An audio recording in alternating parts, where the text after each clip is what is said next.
네 짐을 여호와께 맡기라. 그가 너를 붙드시고 의인의 요동함을 영원히 허락하지 아니하시리로다. 아멘.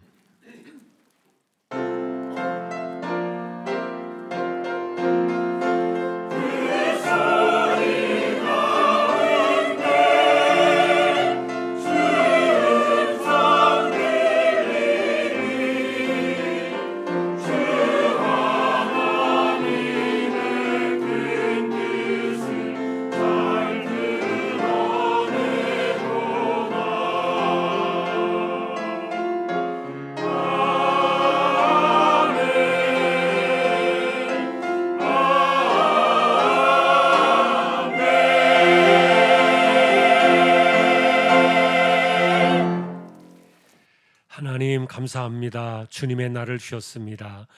예배자로 세워두시니 감사합니다. 예배를 통하여 영광을 받으시옵소서. 성령님 저희 모두를 주장해 주시고 예배를 주장하여 주옵소서. 존귀하신 예수님의 이름으로 기도하옵나이다. 아멘.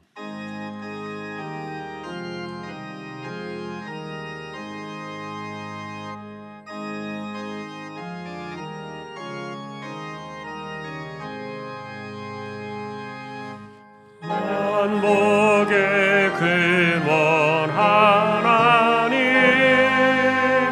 온 백성 찬송 드리고 저 천사여 찬송하세. 찬송 성부 성자 성령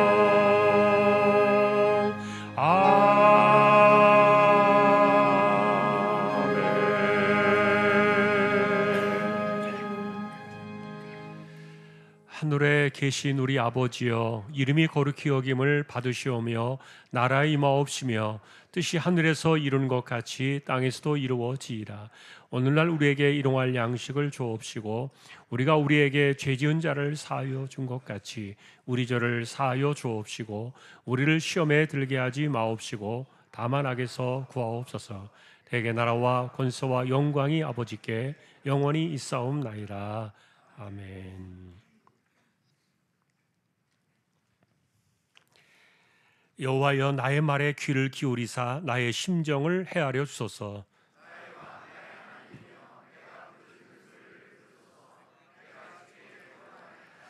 여호와여, 아침에 주께서 나의 소리를 들으시리니 아침에 내가 주께 기도하고 바라리이다.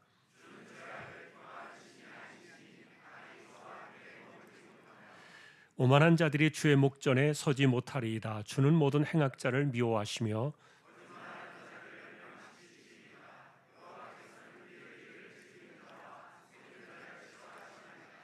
오직 나는 주의 풍성한 사랑을 힘입어 주의 집에 들어가 주를 경외함으로 성전을 향하여 예배하리이다.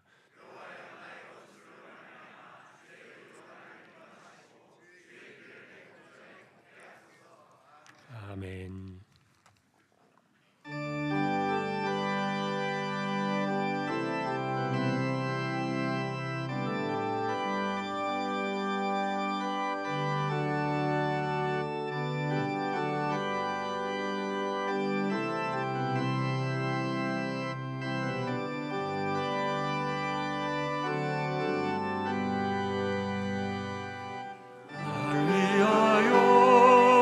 십자가에 중한 고통 받으사 대신 죽은 주 예수의 사랑하신 은혜여, 보배로운 피를 흘려 영영 죽은 죄에서 구속함을 받은 우리 어찌 찬양할까.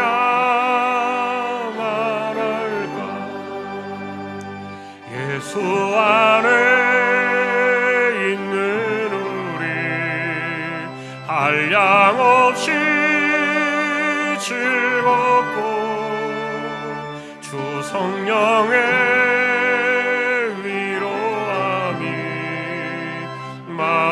속에 차도다. 천국 음악 소리 같은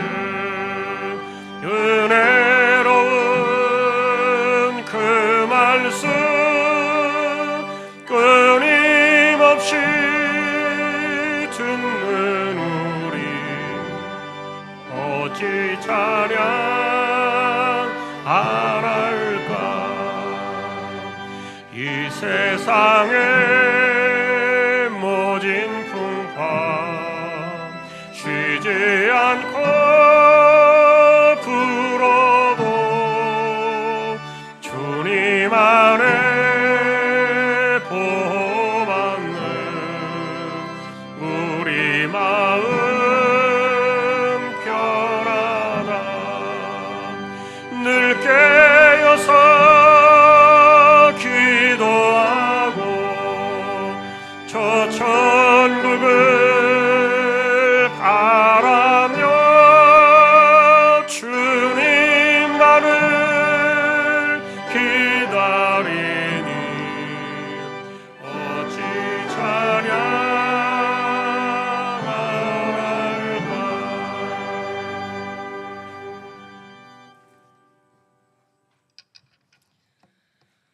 하나님은 헤아릴 수 없이 큰 일을 행하시며 기이한 일을 셀 수 없이 행하시나니 비를 땅에 내리시고 불을 밭에 보내시며 낮은 자를 높이 드시고 애곡하는 자를 일으키사 구원에 이르게 하시느니라.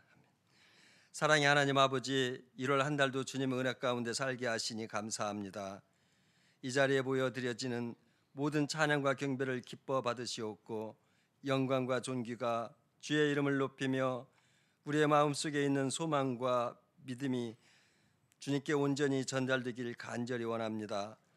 늘 부족하고 연약한 저희들 이 시간에도 기억하여 주시옵고 피난처가 되시는 예수님 품 안에 살아가는 주왕의 모든 백성들이 되게 하여 주시옵소서.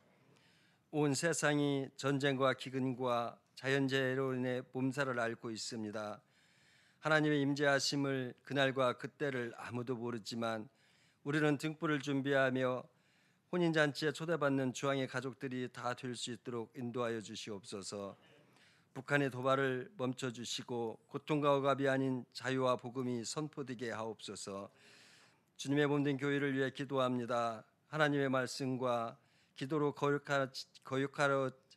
거룩하여짐이라 말씀하신 것처럼 우리 모두가 말씀과 기도로 충만할 때 말씀이 살아나고 기도가 살아나 하나님의 나라가 확장되며 그동안 침체되었던 교회의 부흥이 일어날 수 있도록 주님 도와주시옵소서. 섬김의 본이 되신 예수님을 생각하며 이웃을 내 몸과 같이 사랑할 수 있는 믿음 또한 주시기를 원합니다. 날마다 마음을 같이하고 모이게 힘쓰는 주왕의 공동체가 되게 하시고 주님의 몸된 교회 안에서 가정과 나라와 열방을 위해 기도하며 천하보다 귀한 영혼 구원에 힘쓰는 우리 모두가 되게 하여 주시옵소서. 교회 학교를 위해 기도합니다. 청소년부와 청년부의 수련회를 은혜 중에 마치게 하시니 감사합니다. 2월에 있을 성경학교에도 주님의 간섭하심 있게 하시고 수련회를 통해 다짐하고 기도했던 모든 기도의 제목들이 이루어질 수 있도록 저들의 마음을 강하게 붙들어 주시옵소서. 올 한 해 열심을 다해 하나님과 동행하며 어지럽고 혼란의 시대를 살아가는 교회 학교에 세상을 능히 이길 수 있는 지혜와 명철이 있게 하여 주시옵소서. 네팔 단기 선교 여정 속에 대원들 모두가 주님의 세밀한 음성을 듣게 하시고 그의 나라와 의를 위해 기도하며 준비한 모든 일정 속에 주님의 은혜가 있게 하여 주시옵소서. 보냄받은 주님의 종들과 가족들의 건강을 지켜주시고 위협으로부터 안전과 물질 또한 부족함이 없게 채워주시옵소서. 김포 주안교회 올해는 많은 변화가 있게 하시고 성전 안에 말씀과 찬양과 경배가 가득하길 기도합니다. 이 시간 말씀 전하시는 목사님 영과 육이 강건케 하시고 말씀의 권능과 능력을 주시어 듣는 우리 모두에게 성령 충만한 시간이 되게 하여 주시옵소서. 악기와 입술로 찬양 올려드리는 할렐루야 찬양대와 오케스트라 대원들 모두가 호흡에 닿는 그날까지 오직 여호와 하나님께 영광 올려드리는 삶이 살게 하여 주시옵소서. 육체의 연약함을 고통받는 이들에게 치유와 회복이 있게 하시고 근심 걱정이 있는 이에게는 마음의 평안이 있게 하옵소서. 날씨가 많이 춥습니다. 어르신들 건강 지켜주시고 간구하는 모든 기도 제목들마다 주님께서 세밀하게 간섭하시고 열람하여 주시길 원하오며 우리를 사망에서 생명으로 인도하신 예수님 이름으로 기도드립니다.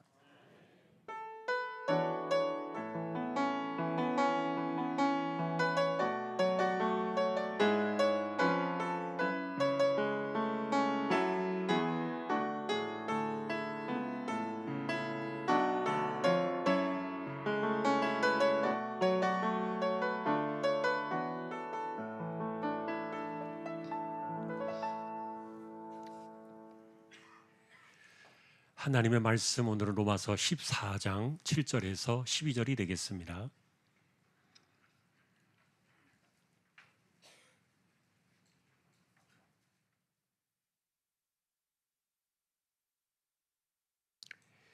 한 절씩 교독하겠습니다. 우리 중에 누구든지 자기를 위하여 사는 자가 없고 자기를 위하여 죽는 자도 없도다.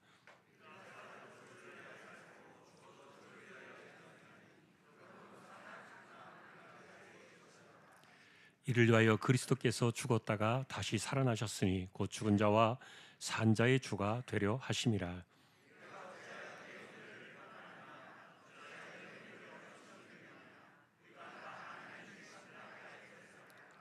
기록되었으되 주께서 이르시되 내가 살았노니 모든 무릎이 내게 꿇을 것이요 모든 혀가 하나님께 자백하리라 하였느니라.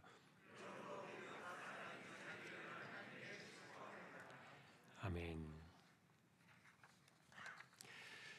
교회 소식입니다. 주보 12쪽 같이 보아주시기 바랍니다. 이번 주 성경 읽기는 출애굽기 30장에서 레위기 10장이 되겠습니다. 어제까지 적립된 낙헌 예물 1억 2,828만 5,028원 51.57% 적립이 되었습니다. 주일학교 수련회가 어제까지 청소년부, 청년부 끝났고요. 이제 2월 달에는 초등부와 영아유치부, 성경학교가 남아 있습니다. 또 기도해 주시면 좋겠습니다. 네팔 단기 선교는 2월 5일에서 10일까지 지금 준비 중에 있습니다. 그리고 최복습 성도님 할렐루야 찬양대에 또 섬기시게 되었습니다. 그리고 여러분들에게 필요한 광고 하나 부탁을 드려야 되겠는데 이번 주 중에 2월 1일부터 주변 교회 주변에 지정 주차제가 시행이 된다고 들었습니다. 그래서 우리 교회 주변에 계시는 분들이 있으면은 본인의 차량으로 좀 이 교회 이렇게 쭉 길가에 교회 담벼락으로 있는 쭉 곳 자리를 좀 지정해 주시면 주일날 우리가 좀 더 도움이 되지 않을까 그런 생각이 듭니다. 교회 곁에 있는 분들이 좀 신경 쓰셔서 한번 그 일도 협력해 주시기를 부탁을 드립니다. 오늘날의 광고는 강정구 피자생과 강정구 집사님 사업장 소개되었습니다. 기도를 부탁드립니다. 다른 소식들은 주보를 보아주시면 되겠습니다. 이제 하나님 앞에 예물을 드리는 시간입니다. 정성껏 준비하신 예물을 하나님께 드리겠습니다.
하나님 감사합니다. 2024년도를 주시고 또 한 해를 섬겨나갈 우리 안수 집사님들 건강과 가정과 생업을 하나님께서 붙들어 주시기를 소망합니다. 하나님께 큰 영광을 돌리는 올 한 해 되게 하여 주십시오. 믿음으로 하나님의 것을 구별하여 드립니다. 주일은금 10의 1조입니다. 목적을 따라 선교, 구제, 장학, 차량 보이지 않는 가운데 드려지는 낙헌 예물 있습니다. 또 여기에 감사를 드립니다. 하나님 은혜를 감사합니다. 늘 감사드립니다. 범사에 감사드립니다. 하나님 아버지, 작은 물질이지만 주님께 드립니다. 네팔 선교를 위한 후원을 드립니다. 네팔 선교 후원 예물입니다. 딸의 삶이 은혜로 살아갈 수 있도록 인도하여 주소서. 딸의 생일 맞아 감사합니다. 한 해도 직장 잘 다니고 주님 안에 사는 삶이 되기를 기도드립니다. 어머님의 건강을 주님께 맡깁니다.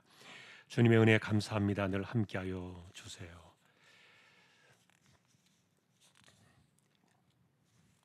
지난 한 주간의 삶 속에서도 우리 주님 간섭해 주시고 주신 지혜와 은혜로 살게 하시니 감사합니다. 3주간의 훈련 잘 받고 돌아오게 하시니 감사합니다. 주님의 뜻을 이루는 하나님의 자녀로 성장하게 하옵소서. 꽃꽂이 예물 드립니다. 범사에 감사를 드립니다. 주님의 은혜 안에 살게 하심을 감사드립니다. 사랑하는 딸의 생일을 감사드립니다. 믿음에 더욱 부여하고 온유하고 겸손한 하나님의 딸로 세상에 선한 영향을 끼치는 딸이 되기를 소망합니다. 주님께서 준비하신 배우자도 허락하옵소서. 하윤의 세 번째 생일 감사드리며 지식겸비한 지혜로운 자녀로 세워지길 기도하며 꽃꽂이 예물로 드립니다. 70년 동안 지켜주셔서 감사합니다. 남은 생애 동안 주의를 지키며 건강하게 살아가게 하옵소서. 새 일터를 허락해 주심에 감사드립니다. 내 짐을 여호와께 맡기고 영원히 요동함이 없는 복음 안으로 들어가 성령을 따라 행하게 하옵소서. 가장 좋은 것 주시는 저희 가정에 믿음을 주십시오. 모든 것을 감사함으로 받아 버릴 것이 없게 하라. 모든 일에 감사합니다. 하나님, 오늘도 이와 같이 우리의 손길들을 구별하여 드립니다. 중심을 보시는 하나님, 기억해 주시고 붙들어 주시고 이 땅을 살아가면서 기도의 무릎으로 이마에 땀 흘려가며 열심히 살아갈 때 힘주시고 그 손이 피곤하지 않도록 붙드셔서 은혜를 더하여 주옵소서. 승리의 삶이 하나님의 은혜로 함께하기를 소망하오며 존귀하신 예수 그리스도의 이름으로 감사하며 기도 올리옵나이다. 아멘.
할렐루야. 하나님 감사합니다. 찬양으로 섬겼습니다. 귀한 종들을 변함없이 세워두시고 영광을 받으시니 감사합니다. 하나님, 이제 저희가 말씀 앞에 서려고 합니다. 부족한 종과 저희 모두를 말씀으로 충만하게 인도하여 주십시오. 존귀하신 예수님의 이름으로 기도합니다. 아멘. 평안하셨습니까? 오늘도 예배의 승리자로 살아가는 저와 여러분 모두가 되시기를 주님의 이름으로 축복합니다. 지난주에 저희는 아디아포라의 주제를 들었습니다. 여러분이 좀 잊어버리지 않게, 기억하기 쉽게 우리말 비슷하게 들으면 어디 아파요 이렇게 들려요. 아디아포라, 좀 비슷합니다, 어감이. 근데 이 주제는 믿음의 양심으로 살아가는 우리에게 주신 진리의 자유, 그것을 말해주는 굉장히 중요한 주제입니다. 바울은 그것을 로마서 14장 안에서 담아내었습니다. 본래 이 진리는 그래서 성령의 길을 살아가는 사람들에게 주신 원칙의 대강령이다, 그렇게 불렀는데, 정말 이 진리가 내 삶에 깊숙이 녹아들 수 있다면, 내 인생 속에 깊숙이 찾아올 수 있다면, 그래서 내가 이 아디아포라의 정신을 깨닫고 이것이 무엇인가를 이해하고 그 안에서 내 신앙의 삶을 살아갈 수 있다면, 나 자신에 대한 그 이해와 그리고 다른 사람을 대하는 그 방식이 정말 많이 달라질 것이다. 자, 그런데 여러분, 사실은 이 주제가 수많은 이들로부터 오해를 받았던 주제예요. 예를 들면 우리가 지난주에 보셨던 것처럼 날과 달과 절기를 지키는 문제 때문에 사람들이 싸웠습니다. 그리고 시장에서 파는 고기나 포도주를 먹을 수 있느냐 없느냐, 이런 문제에 대해서 사도 바울은 아디아포라를 제시했거든요. 너희 믿음의 양심을 따라 하라. 그것이 주님이 허락하신 진리다. 그런데 이런 그 사도 바울의 가르침에 대해서 수많은 사람들은 바울을 끊임없이 공격했던 거예요. 특별히 유대 출신의 기독교인들은 이 주제 때문에 바울을 심각하게 공격을 합니다. 당신의 그 아디아포라, 그것 때문에 율법이 깨지지 않느냐, 전통이 무너지고 있지 않느냐. 바울은 평생 그걸 가지고 많이 시달렸던 거예요.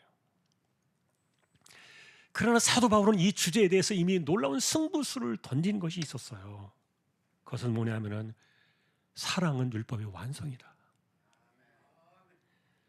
당신들이 염려하고 전통을 이야기하고 옳다고 생각되어서 그렇게 누군가를 비판하고 정죄하는 그 문제에 대해서 그것 따지지 말고 당신은 사랑 안에 있는가를 먼저 봐라. 실제로 여러분, 예수님께서도 서로 사랑하라, 그리하면 세상이 너희를 나의 제자로 인정해 줄 것이다. 주님께서 말씀을 그렇게 주셨는데, 그래서 바울 역시 남을 사랑하는 사람들은 율법을 다 이루었다. 이건 정말 엄청난 승부수였습니다. 왜냐하면 여러분, 우리가 이런 이야기를 듣거나 말을 할 때는 정말 눈물로 들어야 될 이 주제인데요. 왜냐하면 수천 년의 세월 동안에 인간이 실패해왔다. 그리고 죄와 허물의 모든 죄를 그리스도께서 십자가의 피값으로 다 끝내주실 때 우린 그것을 선결제라 그랬잖아요. 단번에 모든 것을 다 지워드신 그 바탕 위에 서 있기 때문에 주님께서는 정죄를 십자가로 지워주셨습니다.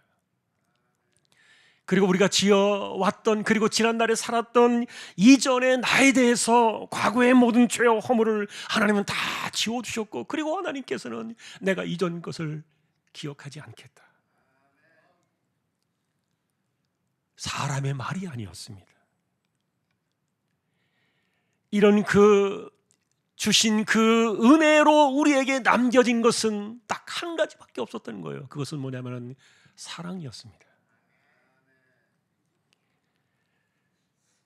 자, 그래서 사도 바울은 수많은 공격을 받고 오해를 받았지만, 마치 전통을 무너뜨리고 율법을 파괴하는 사람인 것처럼 그가 오해는 받았지만, 그러나 그가 이야기했던 이 아디아포라의 죄는 이 사랑이라는 거대한 울타리 안에서 도리어 이것은 나를 위한 자유가 아니라 남을 배려하고 남을 존중하고 남을 섬기는 이것이 진정한 아디아포라의 자유다. 사랑의 울타리 안에서 이것을 말해주고 있었던 거예요. 그러니 내가 받은 은혜가 얼마나 큰데 여전히 정신을 못 차리고 남을 비판하느냐. 네가 얼마나 잘났길래 그렇게 사람들을 업신여기느냐. 자, 여러분, 그런데 성경은요, 이렇게 여전히 남을 비판하고 업신여기는 것에 대해서 얼마나 무섭게 질책하는지 몰라요. 이게 거듭난 사람들의 삶에서 도저히 용납될 수 없는 일이고, 그리고 성령의 길을 걸어가는 사람들의 삶 속에서 절대로 용납될 수 없는 이 사건들이 이 자기 잘난 맛에 살면서 누군가를 비판하는, 이거 절대로 하나님이 정말 눈꼴 실어서 볼 수 없는 그런 내용들인데, 그 내용에 대한 이 무서운 내용들이 오늘 본문에 나와요. 사실 여러분, 비슷한 이야기도 복음서에서 마태복음은 예수님의 이야기를 이렇게 적었습니다. 너희가 각각 마음으로부터 형제를 용서하지 아니하면 나의 하늘 아버지께서도 너희에게 이와 같이 하시리라. 여러분, 이게 이신칭의와 무슨 관련이 있나요? 잘 생각해 보셔야 돼요. 또 이것을 조금 더 명확하게 설명하는 것이 누가복음에 더 분명하게 나와요. 비판하지 말라, 그리하면 너희가 비판을 받지 않을 것이요. 정죄하지 말라, 그리하면 너희가 정죄를 받지 않을 것이요. 용서하라, 그리하면 너희가 용서를 받을 것이라.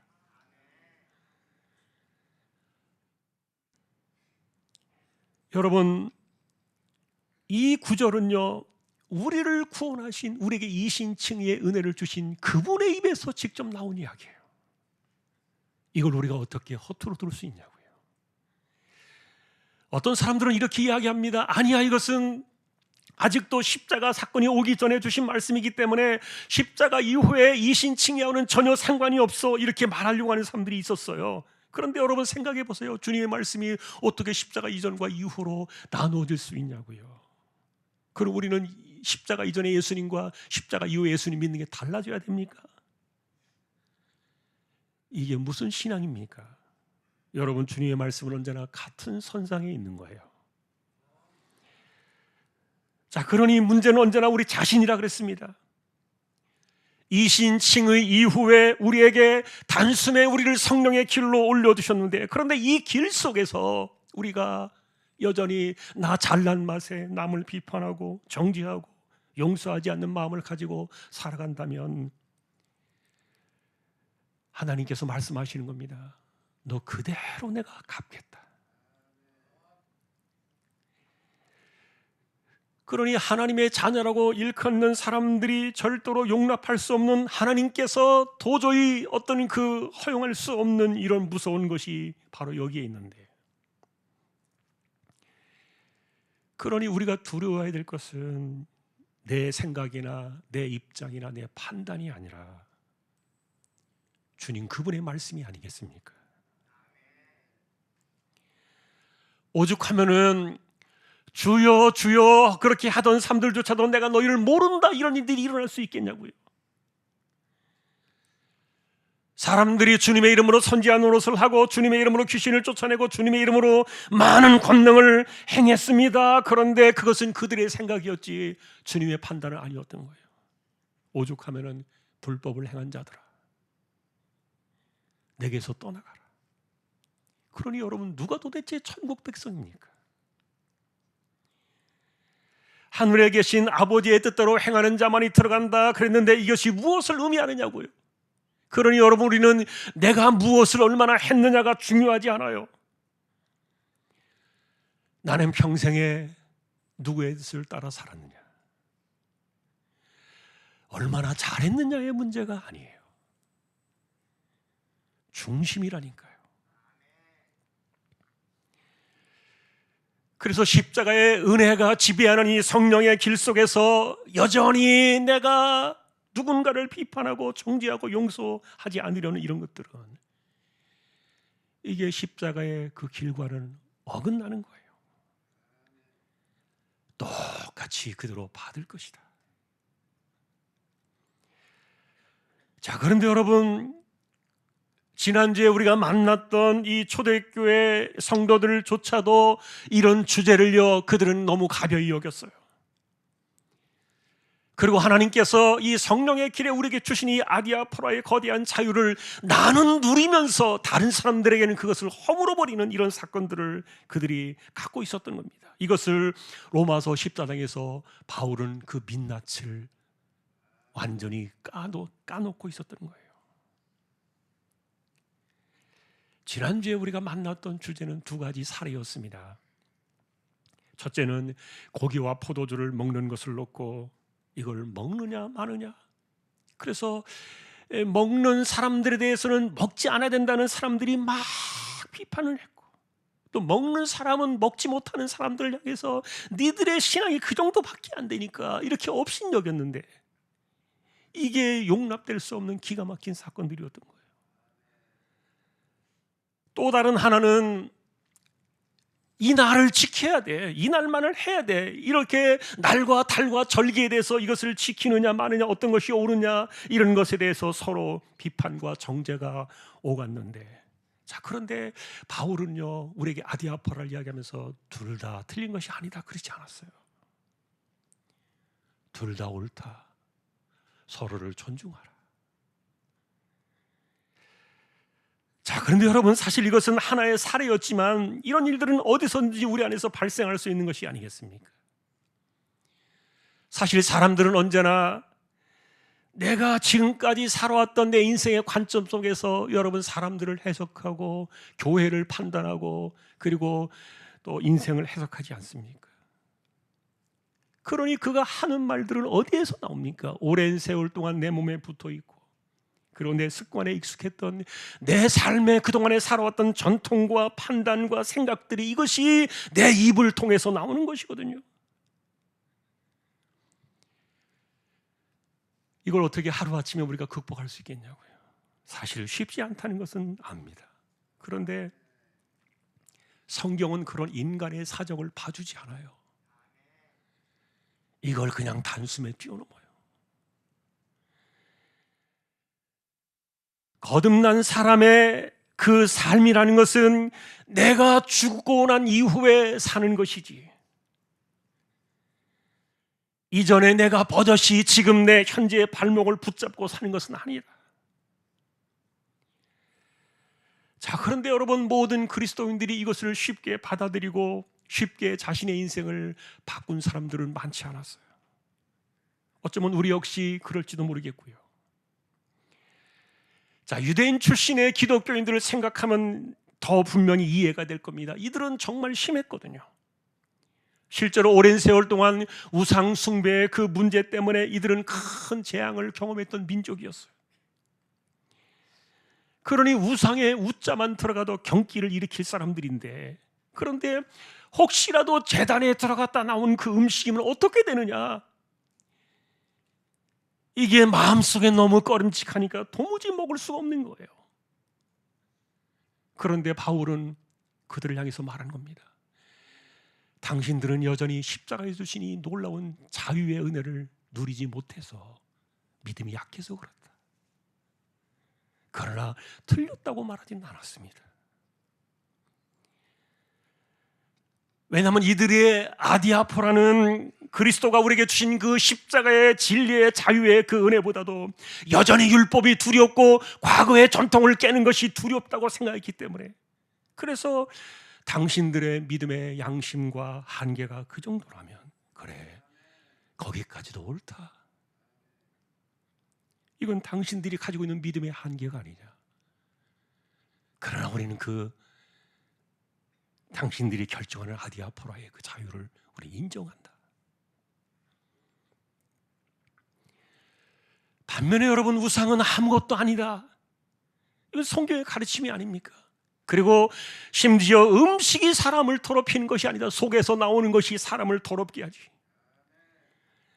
자, 그러니 감사함으로 받으면 버릴 것이 하나도 없다. 주님의 말씀이 있는데, 그러니 이 사람들은 거리낌이 없이 그냥 음식을 먹는 거예요. 믿음으로, 감사함으로. 지금도 유대인들은 예를 들면 돼지고기 못 먹잖아요.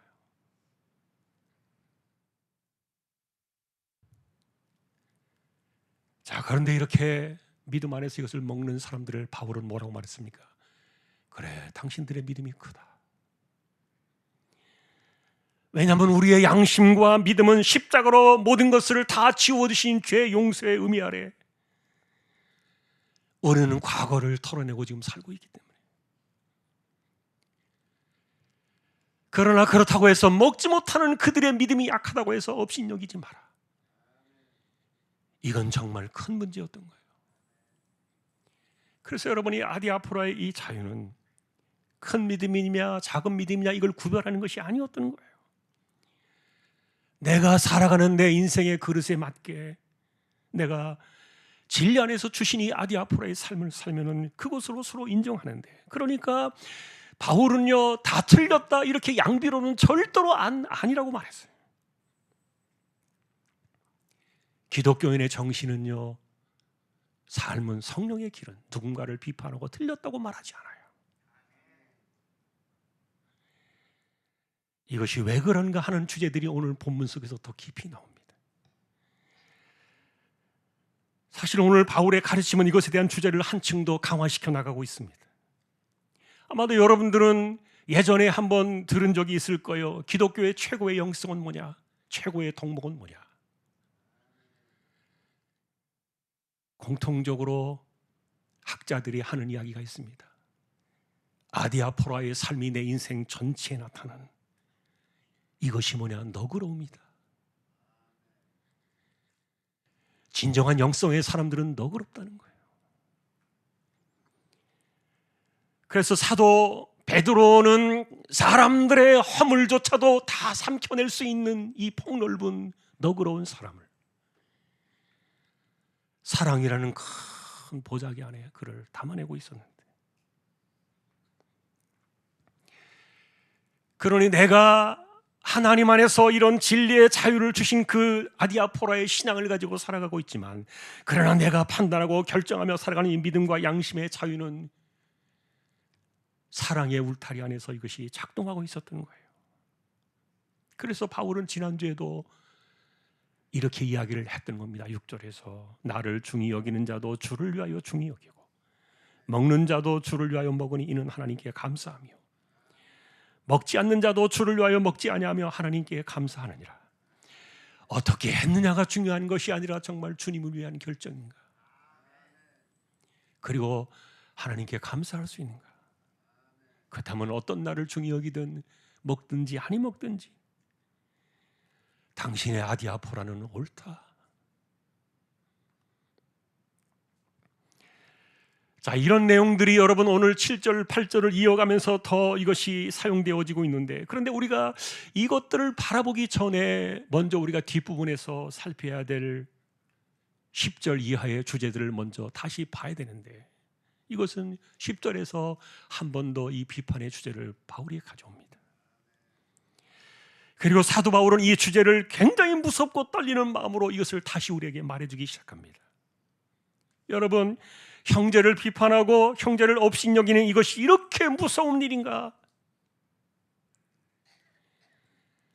남을 비웃고 조롱하고 무시하는 그 말투와 행동들이 이렇게 무서운 것인가? 실제로 여러분, 이 신칭을 우리에게 가르쳐준 이 바울조차도 이런 행동만큼은, 이런 언행만큼은 아닙니다. 당신이 하나님의 심판대 앞에 서서 하지 말라는 것을 왜 끊임없이 그렇게 하면서 살아왔는지 당신은 분명히 당신의 혀로 말을 해야 될 겁니다. 그러면서 구약의 이사야가 가져왔던 선언했던 그 구절을 가져옵니다.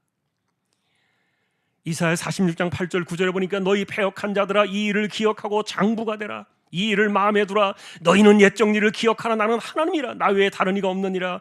나는 하나님이라. 나 같은 이가 없느니라.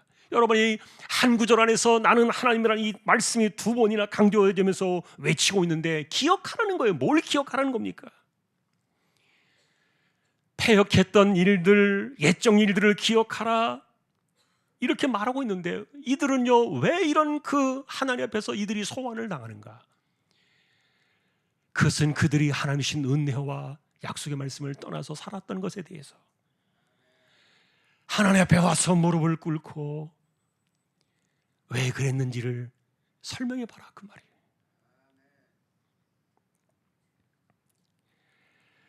여러분, 사도 바울은 십자가의 은혜가 우리의 과거를 지웠다고 가르쳐준 사람이었습니다. 그런데 그는 왜 이런 구약의 말씀을 다시 가져오는 것입니까? 하나님께서는 옛날 일을 기억하지 않으신다 말씀해 주셨는데 우리의 과거를 모두 털어두셨다고 말하는데 왜 어떤 이에게는 옛적 일을 기억하고 네가 장부처럼 도망가지 말고 당당하게 서서 왜 그랬는지를 나에게 와서 설명하라. 왜 이 구절을 그는 가져왔다고 생각하십니까? 여러분, 다시 말하면 이런 겁니다. 사실 십자가의 은혜라는 우리에게 주신 이 아디아포라의 자유 속에는 하나님이 나 같은 인생을 살려두신 것이 얼마나 큰가. 내가 무슨 남을 비판할 만한 그릇이라도 되는가? 내가 누군가를 용서하고 용서하지 못하고 할 그럴 그릇이라도 되느냐고요. 나 자신도 겨우 하나님의 은혜로 구원을 받았는데, 나 자신도 겨우 십자가의 은혜로 내가 하나님의 자녀가 되었는데, 이런 기본적인 십자가의 사랑과 은혜는 잊어버리고 하나님께서도 업신여기지 않는 사람을 네가 뭔데 업신여기느냐? 하나님께서도 비판하지 않는 사람들을 네가 뭔데 형제들을 비판하느냐? 그러니 이게 성령의 길을 쳐버리고 이런 것에 대해서 당신이 만일에 그것을 고집했다면 하나님 앞에 와서 당당히 직고해야 될 것이다. 10절 이하의 내용이 그것이거든요. 여러분, 이 문제에 대해서 바울은 왜 이렇게 강경한 것입니까? 도대체 이것은 하나님의 뜻이 맞는 겁니까? 사실 우리가 성령의 길을 이야기하고 지금 십자가의 길을 우리가 찾아나가고 있는데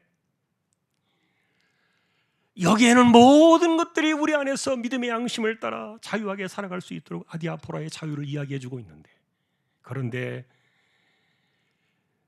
문제는 그것을 가지고서 남을 비판하고 헤아리고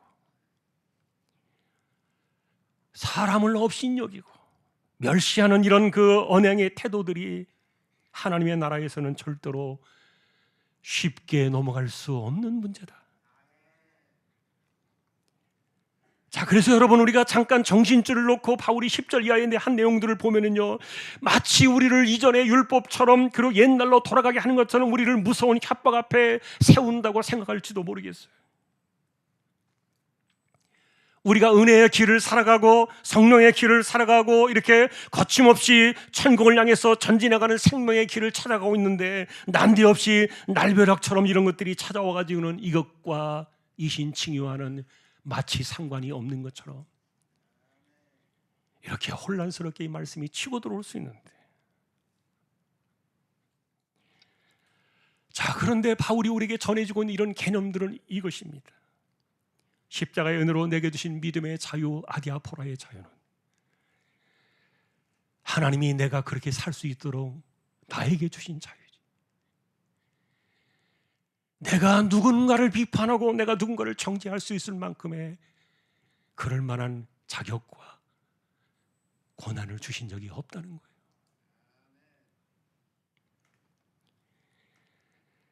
그럼에도 불구하고 자기의 꼬락서니는 생각하지 않고 내가 받은 은혜가 어떤 것인가를 생각하지 않냐고 여전히 누군가의 자유를 억압하고 누군가에게 이런 일들을 행할 때 이거는 하나님께서 골고루 각자를 부르셔서 주신 이 십자가의 은혜를 핥히는 것이 아니냐.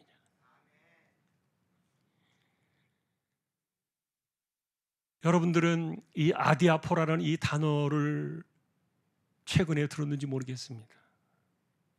이 단어를 말하지 않았을 뿐이지 이 내용은 충분히 설명되고 있었는데, 그런데 실제로 학문을 연구하는 사람들이 아디아포라가 뭐예요? 라고 물으면요, 다 압니다. 왜냐하면 이 주제는 성경에서 너무도 중요한 주제이기 때문에.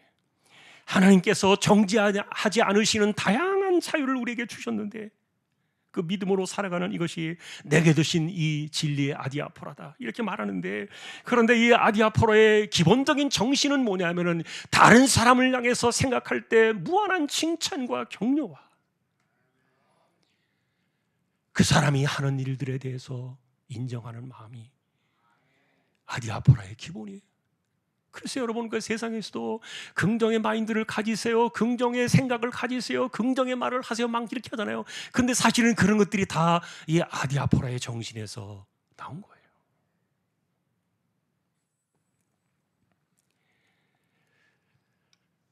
남을 비판하고 업신여기는 이런 것들은 앞에서 우리가 지난주에 보셨어요. 네가 할 일이 아니다, 내가 한다니까. 너는 그저 그 은혜 아래서 진리의 자유를 누리며 하나님을 기뻐하며 믿음 안에서 살아라. 그래서 여러분, 이 내용들은 우리가 이런 것들을 무시해버리고 여전히 이런 삶을 고집하고 있다면요, 얼마나 내가 오만하고 이기적인가. 정말 내가 십자가의 은혜를 그렇게 내가 받을 만한 자격이 있어서 내가 그렇게 하는 것인가. 그러니 십자가의 사랑과 내게 베풀으신 그 은혜를 생각하면 절대로 그렇게 해서는 안 된다는 거예요. 그래서 여러분, 성령의 길을 따라 살아가는 사람들의 기본적인 언행은 절대로 부정적이지 않아요. 그리고 그 사람을 공격하고 비판하는 말들로 채워지지 않아요. 이거는 성령의 길에 없는 이야기라니까요. 그래서 바울이 이야기하는 겁니다. 정말 말 조심하고 행동 조심하라. 아니면은 당신의 그 행위에 대해서 하나님의 심판대 앞에서 당신의 혀로 직고하는 날이 올 것이다. 자, 그러면 여러분, 다시 우리가 7절 8절로 돌아와서 바울은 왜 이런 필연적인 이야기들을 해주고 있는 것일까? 7절에 보니까 이렇게 말합니다. 우리 중에 누구든지 자기를 위하여 사는 자가 없고 자기를 위하여 죽는 자도 없도다. 7절의 이 구절을 잘 보시면 핵심 구절은요, 자기를 위하여라는 단어입니다. 근데 그 다음 8절을 보시면 주체가 달라집니다. 우리가 살아도 주를 위하여 살고 죽어도 주를 위하여 죽나니 그러므로 사나 죽으나 우리가 주의 것이로다. 자기를 위하여가 주를 위하여로 바뀌게 됩니다. 그러니 14장을 통해서 바울이 우리에게 가르쳐주고 있는 이 아디아포라의 자유는 내게 주신 믿음의 자유를 따라 살아가면서 하나님께 감사하며 주님을 위하여 살아가는 삶인데, 그런데 이런 것들은 다른 사람들에게는 다 너그럽게 나오는 거예요. 그런데 그 이유를 이야기합니다. 당신은 그리스도의 사람으로 부르심을 받는 그 순간부터 당신을 위해 살 수 없다. 이제 당신은 주를 위한 인생으로 부르심을 받았지. 당신을 위해 살라고 인생을 주시지 않는다. 그러니 내가 누군가를 비판하고 정죄하고 이런 것들은요, 내가 이전에 그리스도의 십자가의 은혜 이전에 생각할 때 살던 그 모습이거든요. 여러분, 우리는 이 구절을 처음 본 구절이 아니에요. 문제는 이 주제에 대해서 내가 동의하지 않는 구절인 것처럼 우리는 이 말을 끊임없이 읽고 들을지라도 이게 나에게 무슨 말인지조차 생각하지 않고 그렇게 살아가는 우리의 현실이 사실은 더 슬픈 거예요. 누가 하나님 말씀을 부인하겠습니까? 그러나 정말 우리의 신앙이 이 하나님의 말씀이 내 삶에 녹아들고 이 하나님 말씀이 내 삶에 정말 피가 되고 살이 되어서 내 삶을 만들어 나가고 있다면 말과 생각과 판단과 이런 것들이 여전히 내가 그리스도를 만나기 이전의 삶으로 살아오고 있었다면, 그래서 여전히 내가 성령의 길에 서 있음에도 불구하고 여전히 사람들을 비판하고 수군거리고 정죄하면서 안 좋은 말들을 내뱉으며 살아가는 것을 전혀 두려워하지 않고 살아가고 있다면, 그의 삶을 통해서 십자가를 얼마나 벅벅 긁어내고 있는 것인가. 우리가 잘 몰랐습니다. 성경은요, 우리에게 변명의 여지를 남겨주지 않아요. 그러니 문제는 어제가 아니라 오늘과 내일 우리가 바라보는 것인데, 그래서 우리가 정말 우리가 오늘부터라도 하루라도 이 비판에 대해서 벗어나서 정말 주를 위한 삶이 무엇인가를 생각해야만 하는. 그래서 바울은요, 이 7절 8절에서 단정적으로 이 두 가지 사건을 선언했던 거예요. 나는 이제 나를 위해 사는 인생이 아니라 주를 위해 사는 인생이다. 이것에 대해서 주님께서는요, 나의 동의를 묻지 않으셨어요. 그리고 내가 거듭난 자가 되어서 그리스도인이 되어서 이 성령의 길을 걸어가는 사람들이라면 나는 필연적으로 주님을 위해 살 수밖에 없다. 이 단언에 대해서 이것은 선택의 문제가 아니요, 당신의 동의나 제청이 필요한 문제가 아니라는 거예요. 자, 이렇게 말하는 마지막 이유는 8절의 마지막 부분 때문이에요. 내가 주를 믿는 그 순간부터 나의 인생은 주님의 것으로, 하나님이 핏값으로 우리를 사셨기 때문이에요. 여러분, 내 인생은 내 것이 아니라는 이것은 이미 내가 십자가로 영생을 얻기로 믿음을 작정하던 그 순간부터 하나님이 십자가의 핏값으로 우리의 모든 죄를 지워주시는 이 선결제의 계약서 안에 사실은 이 내용이 다 포함되어 있어요. 여러분들이 동의하고 제청해서 할 수도 있고 안 할 수 있는 그런 내용이 아니라는 거예요. 사실 바울은 이 내용을 수차례 끊임없이 가르쳐 왔습니다. 심지어 여러분, 마지막 날 계시록의 그 날의 모습이 이렇게 기록이 되어 있어요.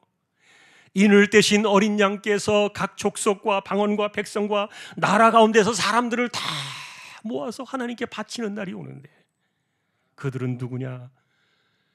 어린 양의 피로 사서 하나님께 드린 인생들이다. 계시록 5장 9절에 나와요.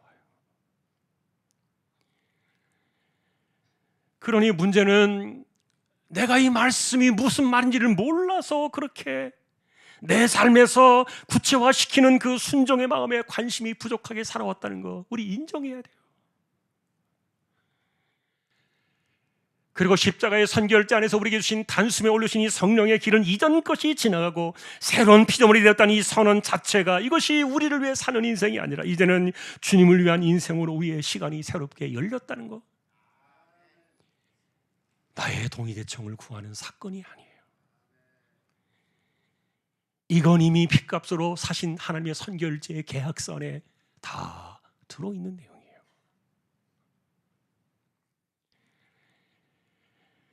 그러니 여러분, 누구도 우리가 어떤 존재인가를 가벼이 여길 수 없는 것은, 그럼에도 불구하고 바울이 우리에게 가르쳐주는 것은 내가 주님을 위해 살아야 한다는 이 말은 얽매인 어떤 그 제한된 삶을 사는 것이 아니라 아디아포라의 무한한 자유 속에서 우리의 삶을 허용해 주신 거예요. 그러니 각자가 다양한 직업을 가지고 각자가 다양한 인생의 시간 속에서 여러 가지 모양으로 살아가요. 이것이 우리에게 주신 아디아포라의 자유인데, 그러나 목적과 방향은 하나밖에 없는 거예요. 나를 위한 것이 아니라 주님을 위한 인생. 이건 여러분, 은혜 받은 사람만 깨닫는 것이 아니에요. 그리고 회개한 사람만 이 길을 걸어가는 것이 아니에요. 이거는 하나님께서 아들의 핏값으로 우리를 사실 때 쓰셨던 그 선결제의 계약서 안에 다 들어있다니까요. 내가 동의한 것이 아니에요. 내가 제청한 것이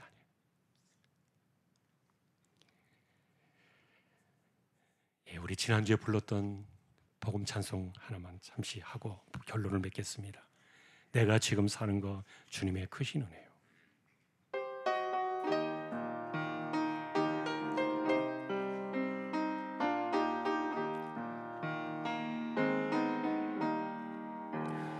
내가 지금 사는 거 주님의 크신 은혜요. 주를 믿게 된 것은 더욱 크신 은혜라.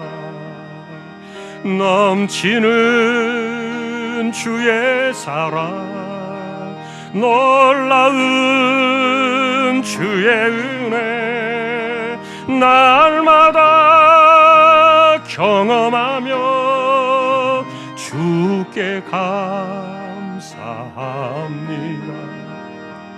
세상에서 당하는 환난 고초 많으나 이길 힘을 주시니 더욱 크신 은혜라.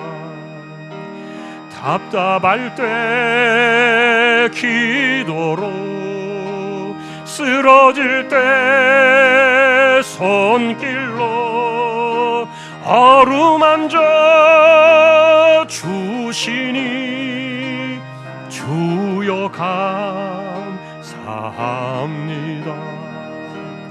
하늘에는 영광이,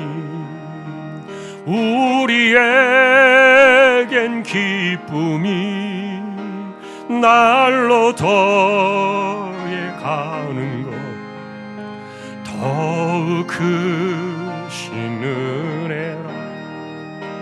쌓여진 사랑도 감당할 길 없어서 몸과 마음 드립니다. 진정 감사합니다.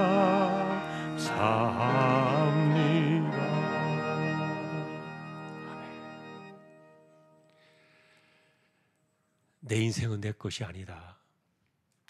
당신의 인생은 주님의 것이다. 바울의 이 선언은 나의 의견과는 상관이 없이 이미 우리를 성령의 길로 올려주실 때 십자가의 핏값으로 서신 선결제의 계약서 안에 다 들어있는 내용이었습니다. 그러니 사실은 우리가 가는 이 길은 과연 주를 위하여 사는 길이 무엇인가를 생각해야 돼요. 어떤 사람들은 복음을 위해 목숨을 바치는 사람들이 그런 사람들일 것이다. 선한 일에 헌신하는 사람들, 재물이나 은사를 들여서 거룩한 일들에 자신의 인생을 드리는 사람들이 주를 위해 사는 것이다, 이렇게 말하기도 했지만, 그러나 지금 이 아디아포라의 거대한 주제 속에서 보면은 우리에게 무한한 삶의 자유를 주신 거예요. 다만 그것이 나를 위해 사는 것이 아니라 주를 위한 것이다. 그러니 실제로 내가 그리스도를 만난 그 순간부터 내 것은 없다, 우리는 고백해야 돼요. 왜냐하면 나는 죽고 없다는 이 말을요, 성경 안에서 얼마나 많이 하고 있는지 몰라요.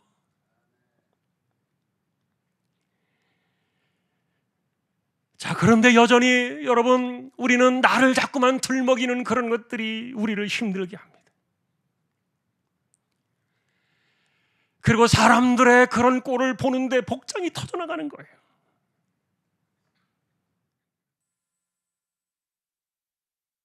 그런데 주님께서 바울을 통해 말씀하십니다.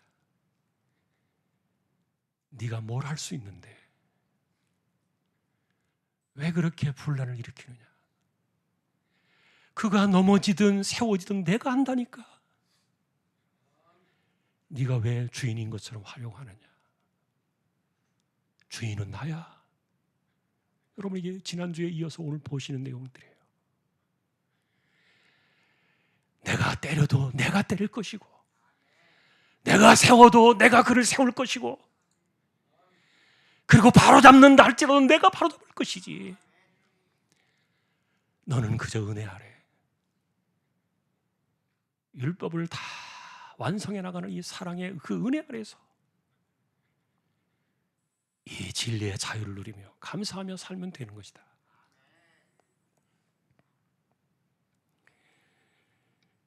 그러니 여러분, 사실은 내 것이 없다는 이 기본적인 신앙이 이 아디아포라의 정신을 살려내는 거예요.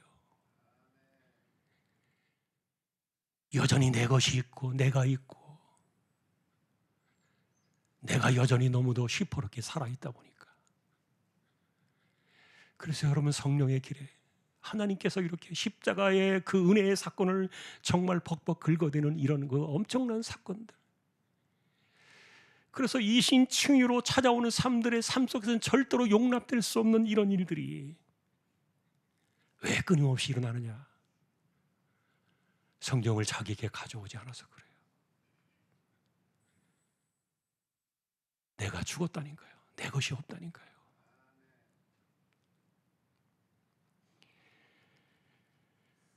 그러니 우리가 그리스도인으로 살아간다면 당신이 하는 말과 행동을 잘 생각해봐라.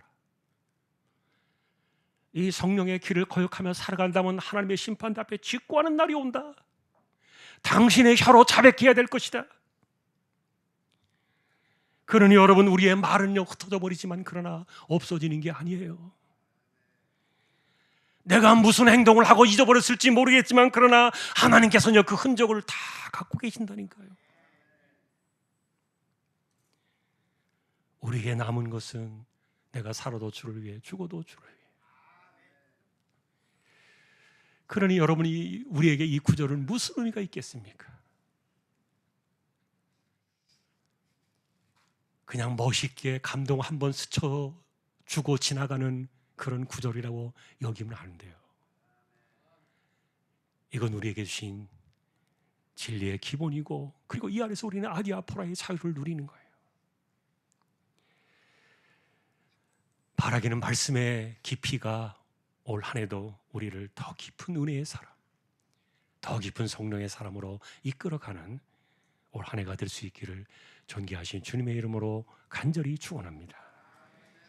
찬송 305장입니다.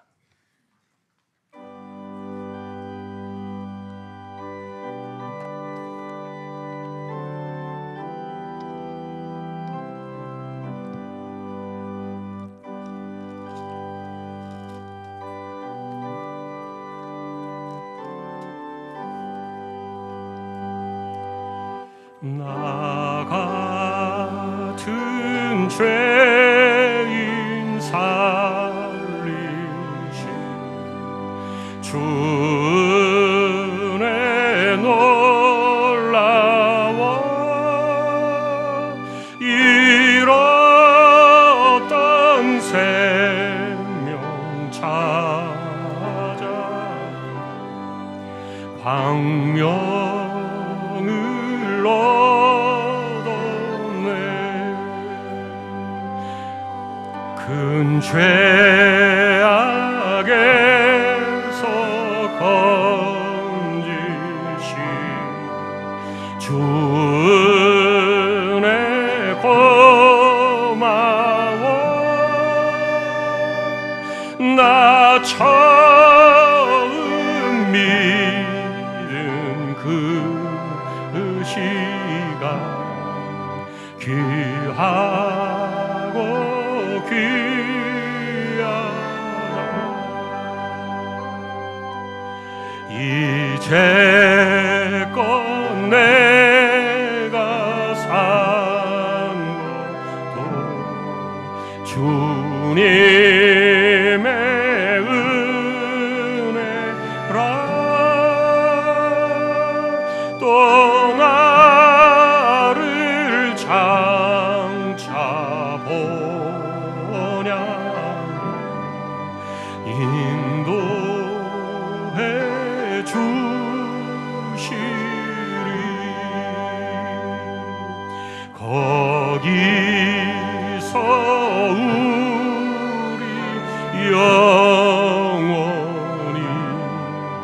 주님의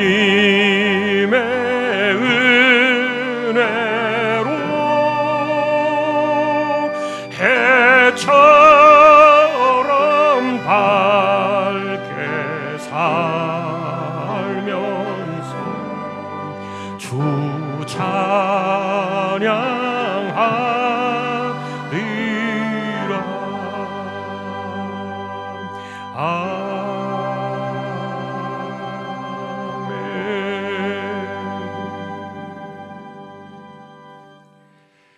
우리 함께 일어나셔서 파송의 기도를 드리십시다. 우리는 내게 주신 은혜로 사는 사람들입니다. 그것은 나에게 주신 아디아포라의 자유의지에 남을 비판하고 헤아리라고 주신 것이 아닙니다. 나는 죽고 그리스도만이 사는 이것이 계약서 안에 다 들어있습니다. 오늘도 우리가 말씀을 기억하면서 주여 한 번만 외치고 함께 우리 통성으로 기도를 드리겠습니다. 주여, 하나님 아버지 감사합니다. 오늘도 저희들을 예배로 인도해 주시고 다시 한번 말씀 앞에 서게 하셔서 감사합니다.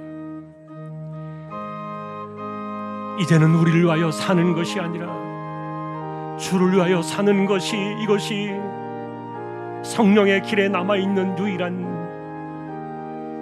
하나님의 계약임을 기억하며 피로 값주고 사신 인생임을 기억하고 내가 어떤 자리에서 구원을 받았고 내가 어떤 인생이었는데 구원을 받았는지를 잊어버리지 않게 하시고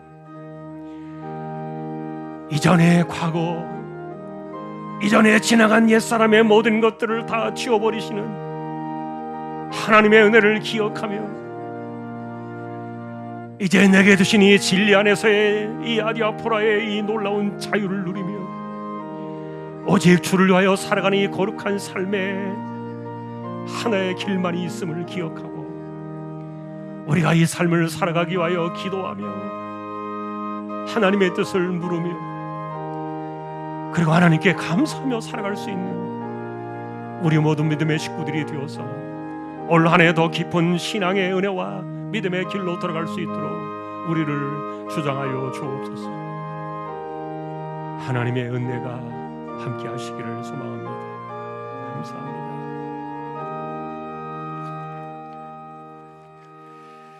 이지용 집사님, 최태경 청년, 신비한 집사님, 조인성 청년, 김한솔 청년, 백형래 집사님, 조말순 집사님, 연약한 이들을 의탁합니다.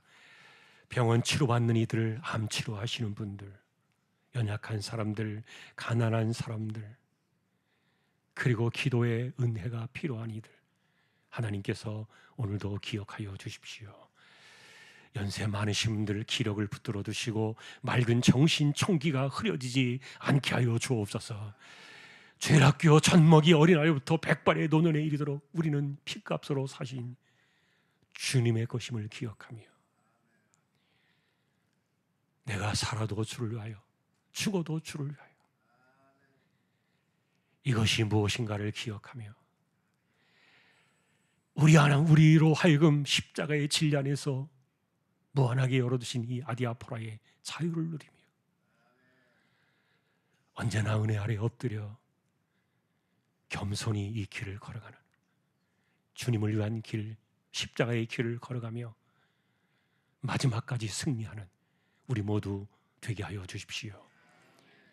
선교지와 개척된 교회와 세우신 주님의 종들, 그리고 수련회와 성경학교를 진행하는 주일학교를 기억해 주시고 또한 네팔 단기 선교 가운데 현장에 하나님께서 은혜를 주시고 현지에 하나님께서 힘을 더하여 주옵소서.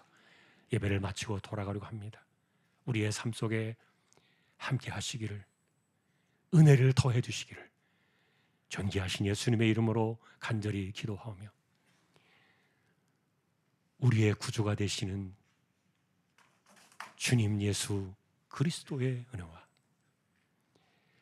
하나님 아버지의 사랑과 성령님의 감화, 감동, 위로, 인도, 교통, 충만하심이 나를 위하여 살지 않고 주를 위하여 사는 것이 십자가의 계약서 안에 다 들어있는 본지 이름을 기억하며 은혜 안에 평생을 살아가기를 원하는 우리 모든 심령들, 조항의 가족들 위해 이제로부터 영원까지 함께 있을지어다. 아멘.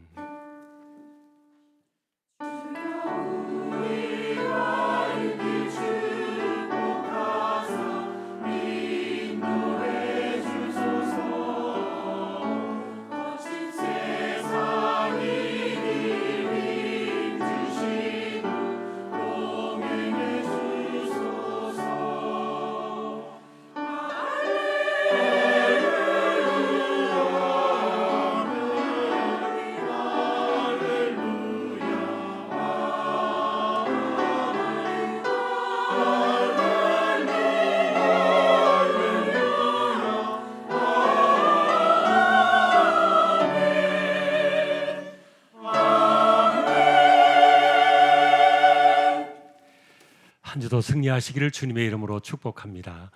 오늘 소개할 분들이 있습니다. 우리 함께 축하해 주시면 좋겠습니다. 예, 김원배, 김동옥 선교사님 부부신데 어디 계십니까? 한번 잠깐 일어나 주시겠어요? 네, 예, 우리 두 분은 멕시코에서 선교하시다가 은퇴하시고 아마 이쪽으로 이사 오셔서 오셨습니다. 예, 우리 두 분 선교사님 가정에 또 삶의 은혜가 함께하시기를 소망하고 또 함께 많이 협력해 주시기를 바랍니다. 예, 잠깐만 계셔 주세요. 그 다음에 이순자 권사님 혹시 어디 계신가요? 네, 예, 우리 앞에 계시네요. 감사합니다. 아마 이쪽에 이사 오셔서 등록을 하신 것 같습니다. 예, 그 다음에 이미성 성도님 어디 계신가요? 예, 뒤에 우리 계시네요. 우리 김민경 집사님이 인도하셨습니다. 예, 감사합니다. 우리 함께 우리 네 분 박수로 환영하십시다. 예, 고맙습니다. 예, 앉아 주십시오. 예, 믿음의 승리가 함께하기를 소망합니다. 예, 우리 감사합니다. 우리 함께 교제 찬양 1절 마지막 절 2절 하겠습니다.